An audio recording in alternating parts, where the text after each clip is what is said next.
Watch your back, Crawford. Watch your back. Yeah. Uh-huh.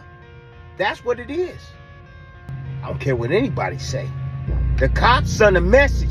This our city. You might got the key, but I got the handcuffs. That's what that was. Yeah. Picture the scene. Downtown Omaha is filled with the cheers of thousands of people lining the streets.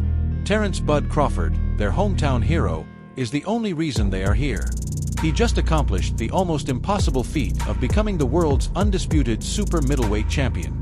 As a sign of greatness, he receives the key to the city and leads a parade. He is the ruler of his world at that precise instant. However, that same king would be treated more like a menace than a hero a few hours later when he was asked to exit his car at gunpoint with his hands raised.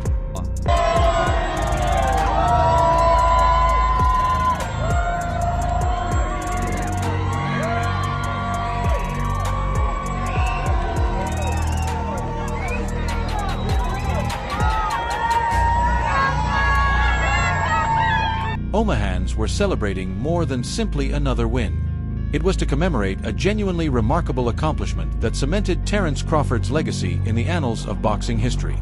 Only a few weeks prior, he had faced the fierce Saul Canelo Alvarez in Las Vegas and had a spectacular performance. Crawford gained more than simply a title by defeating Canelo. He was the first man boxer to win 3 different weight divisions and become the unchallenged champion in the modern 4-belt era. This achievement elevated him to a new level and solidified his reputation as one of the best pound-for-pound fighters to ever live. He wasn't just a champion. He was a living legend walking the streets of his hometown. The city's adoration was on full display in the weeks leading up to the parade. Crawford was the embodiment of Omaha's fighting spirit, and the community embraced him at every turn. He was given the honor of leading the Nebraska Corn Huskers football team onto the field during a recent game. A symbolic gesture that showcased his status as the state's favorite son. Stepping up, seatbelt. Opening the door. Open the door. I'm not reaching for no gun.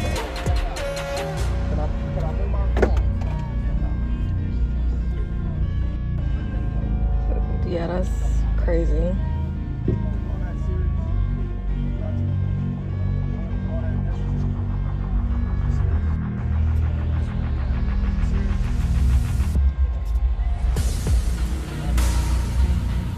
He was not just a sportsman. He was a huge source of pride for the community, a personification of the highest achievement. Crawford had a strong bond with his city, which is why the events that transpired a few hours later were startling and a grave betrayal of the very community he so passionately represented.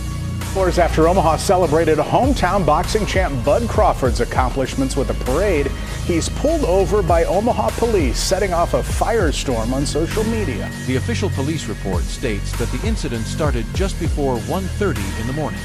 Patrolling officers reported seeing a car being driven carelessly.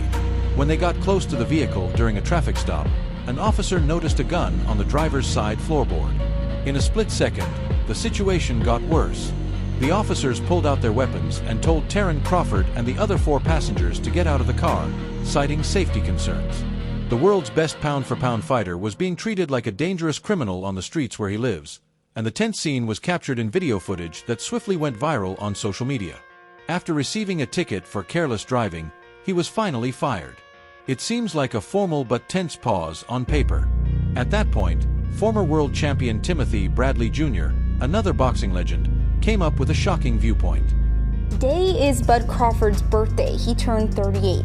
What happened at the traffic stop early this morning in downtown Omaha is now the subject of an internal investigation at the police department. We'll hear from Crawford's security guard who was in the vehicle in a moment, plus reaction from the mayor. First, a breakdown of what police say took place this morning.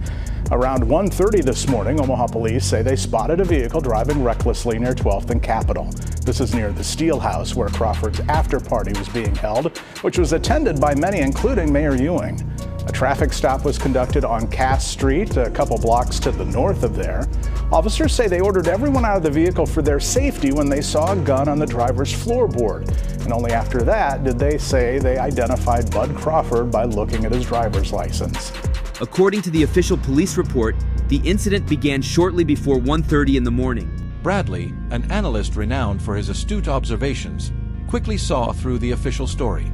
He asserted that neither officer safety nor careless driving were at issue. This was a well-thought-out message from the police to the most famous person in their city. Bradley described it in the chilliest words imaginable. Desert Storm Bradley, you already know the rest. And I'm here to talk about that Terence Crawford incident, man. Dang. I swear, man, like, when things are going too damn good, man, something always gotta ruin it, man. You know, it's like it's like back in the days when, you know, I used to sip on that syrup, bro, and we've all been there. And then somebody just bring down your high. That's how that was. I mean, Terence Crawford, he on the highest cloud, bro.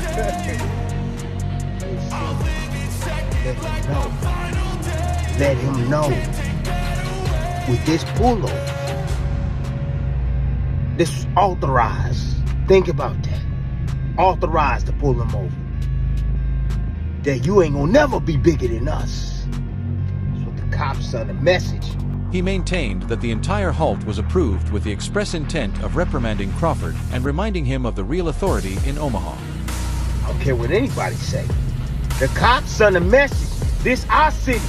You might got the key, but I got the handcuffs. You ain't got no city unless you got the police. Don't ever forget that.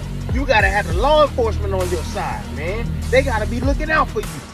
For the good, not for the bad, for the good. However, why would his own city's policemen wish to make fun of him? Bradley claimed that the motivation was one of the most damaging and ancient human emotions. Unadulterated, unrefined jealousy. Terence Crawford is so revered now, right? Because he's the best boxer in the world. And they can't beat him inside the ring. But what they can do is show him his place outside the ring. That's what this was, okay? Yes, they knew who he was. That's the point. Y'all keep saying, man, they knew who he was. Yes, they knew who he was. That's the point. He said the officers were incensed as they saw Crawford's victory procession and the city closing to honor him. They believed that he had grown larger than both themselves and the organization they stood for. Bradley said it simply. You can't tell me you did not understand who this man was or know who this man was on the day that the city was shut down for this man, Terence Crawford. And it's his birthday, the same day that this man is being handed the keys to the city. And then to pull him out of the car and then handcuff him? This cop did it. Come on, dude. Not knowing who he is, this cop's trying to become famous, bro. That's crazy. Even the mayor had to publicly write a letter of apology. He's pulled over, which is perfectly normal. At no point did this man get belligerent. Why was this man pulled out of his car in handcuffs? I think he knew. Like, he did that to get famous. Like, he did that to get attention. I understand there was a gun in the car. He did notify him of that. But why was he pulled out of the car? Certain cops have like a different style, bro. They get that ego stroke, feeling that power over somebody. It's a startling charge that those sworn to defend and serve were instead motivated by a small-minded desire to overthrow a local hero whose star was shining too brilliantly. They waited for him to make a mistake, and when he didn't, they set up a scenario in which they could make him appear to have done so. According to the official police report, policemen pulled their weapons when they noticed a gun on the driver's side floorboard. The chief of security aboard the vehicle, Kasim Chavez Crawford, however, flatly disputes this. Chavez claims that Crawford had already told cops that he had left everything at home and didn't have his license or registration with him, so he never went for anything. Terence Crawford, it don't matter what you do for your city, man. Bruh, I'm letting you know right now, man. With this incident right here, they waiting on you to do something bad. This dude right here, he was trying to jack you. He was trying to catch you slipping. That's all it was. Seeing you on TV, displayed all on TV, parade shut down and stuff. He gotta be, you know, securing certain points and stuff like that. He mad to see you be as big as you are. According to Chavez, things really got out of hand when Crawford, who was legally allowed to carry a gun, said, "I have a firearm too." the cop on Crawford's side allegedly went completely crazy and ordered them out of the car at gunpoint after hearing this declaration rather than seeing a visible weapon, even though there was no actual gun on the floorboard. Yeah, and this young gun, or whoever the hell he is, and I hope he be reprimanded, man. Put you in handcuffs in your city, bruh. In your city in handcuffs.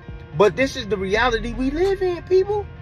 This is the reality we live in, man. You can be doing everything right, man. There's always somebody trying to bring you down. Emphasizing how scary the encounter was, Crawford's team questioned the original rationale for the stop itself, further casting doubt on the police's reasons.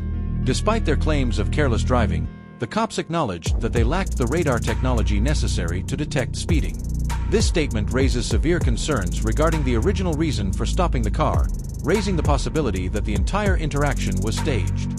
It highlights a troubling situation in which the police intentionally sought out an excuse to establish control over a person who had grown too powerful in their community. Making up despite how intimate and perverse this episode was, Timothy Bradley gave a startling account from his own life that demonstrates how things could have turned out very differently. Bradley was out late one night after leaving a club years ago, when he was still a well-known local boxer but not yet a household figure. He said that he was drunk and acting foolishly, revving his sports car, performing street dances, and overall driving recklessly. He had to pull over after blowing the clutch on his automobile because he was so out of control. Police lights were blazing in his rearview mirror the next thing he knew. He realized he was in severe trouble after being caught dead to his rights. Difficulty. However, what followed was breathtaking. He was identified by one of the cops. He was familiar with Bradley, his father, and his significance to the neighborhood. The officer inquired, "Hey, you need a ride home?" rather of pulling him from the car and handcuffing him for several obvious infractions. In his hometown of Palm Springs, the cops protected him. Be a man who can receive his second key to the city and have a firearm pulled on him by the Omaha Police Department all in the same day. Imagine that. Man, I thought we were getting ready to lose our lives. Oh man, it was terrible. It was terrible.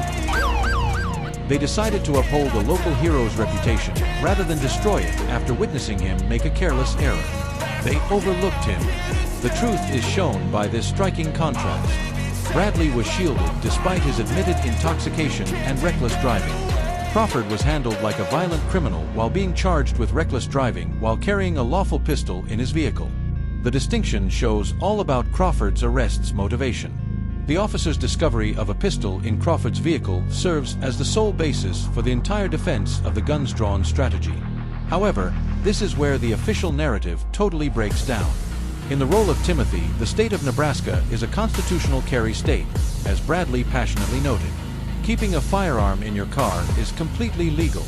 And as soon as he said he had a firearm, the police officer that was on his side became unhinged. I literally had my hands on top of the ceiling and inside of the vehicle. He never see a pistol, he never see a firearm anywhere.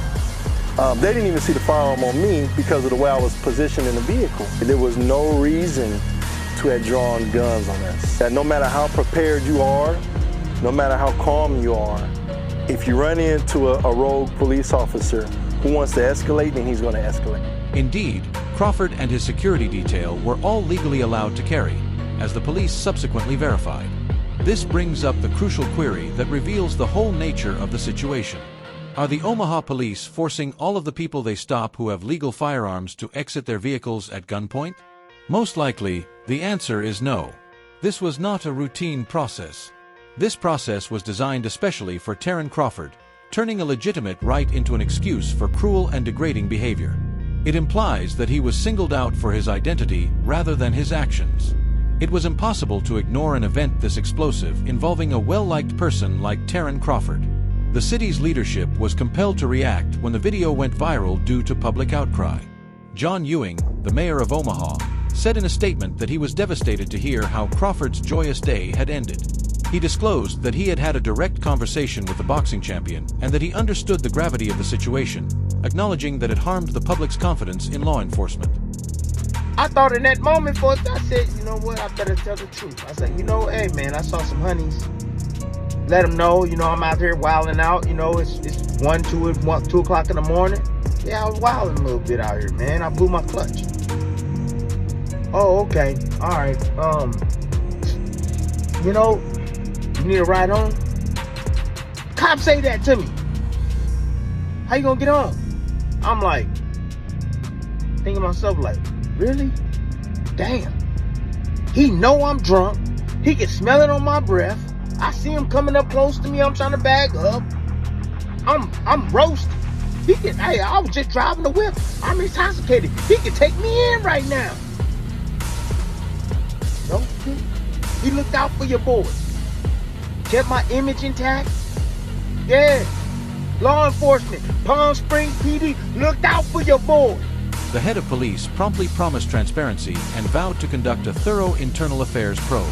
This was no typical traffic stop, as evidenced by the need for the city's senior authorities to step in and begin a formal inquiry. A very uneasy divide between the police and the population they are meant to serve was revealed by this occurrence, which shook the city.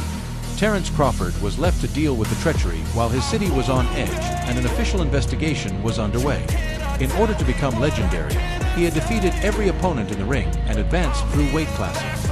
However, his greatest obstacle did not come from a terrifying opponent under the bright lights of Las Vegas, but at the one location where he should feel the safest, on a pitch-black road. Timothy Bradley issued a sobering warning to his fellow champion in his parting remarks on the subject. Keep an eye on yourself, Crawford. Be mindful of your back. It serves as a sobering reminder that some heroes don't engage in the riskiest battles for world titles. On the streets of your community, you may occasionally fight for fundamental respect against an adversary you never anticipated. That concludes today's video. Please remember to hit the bell button, subscribe, and give a like if you liked it so you don't miss any of our next videos. Additionally, remember to leave a comment with your ideas.